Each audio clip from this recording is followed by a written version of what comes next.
হাবিব ভাই একটা গাড়ি কিনছে অনেক কষ্টের বিনিময়, তার আরেকটা গাড়ি ছিল ওটা বিক্রি করে নতুন একটা গাড়ি কিনছে। কিন্তু তার মানে সকাল থেকে আমার বলতেছে যে আশরাফুল তোর সাথে মাসুদের সাথে যাবো, সর্বপ্রথম মাসুদের গাড়ি এটাতে উঠাবে। এখন মাসুদ কাছে নিয়ে আসছে, মাসুদ অলরেডি গাড়িতে। একটু কথা বলে দাও।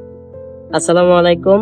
প্রথমত হচ্ছে হাবিব ভাইয়ের জন্য শুভকামনা। একটা গাড়ি নিয়েছি, তবে হাবিব ভাই এবং অন্য যে ড্রাইভার গুলো আছে যারা গাড়ি ড্রাইভ করে তাদের উদ্দেশ্যে একটা কথাই বলবো।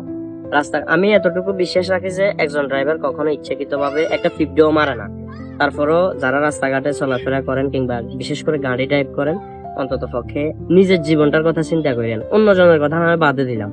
আল্লাহ না করুক অনাকাঙ্ক্ষিত ভাবে কোনো একটা ঘটনা যদি ঘটে যায়, প্রথমত আপনার নিজের জীবনের প্রতি একটা হুমকি চলে আসবে। ধরেন কোনো কারণে একটা মানুষ আপনার গাড়ি চাপা পড়ে অনাকাঙ্ক্ষিত ভাবে প্রাণ হারাইলো, তো দেখা গেছে ওটার কারণে হয়তো আপনি বেঁচে গেলেন, কিন্তু পরবর্তীতে আপনাকে জেলের ভাত খাইতে হবে বা এরকম আইনি অনেক জটিলতায় পড়তে হবে। তো এই সমস্ত বিষয়গুলো মাথায় রেখে অন্তত পক্ষে গাড়ি ড্রাইভ করবেন। এতে করে আপনিও বেঁচে যাবেন, পাশাপাশি রাস্তায় যারা সচরাচর চলাফেরা করে তারাও একটু সেফ থাকবে।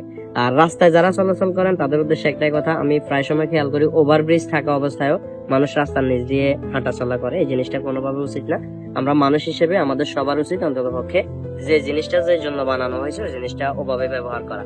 সবাই ওভারব্রিজ ব্যবহার করার চেষ্টা করবেন। ধন্যবাদ সবাইকে। হাবিব ভাইয়ের জন্য শুভকামনা রইল। আসসালামু আলাইকুম।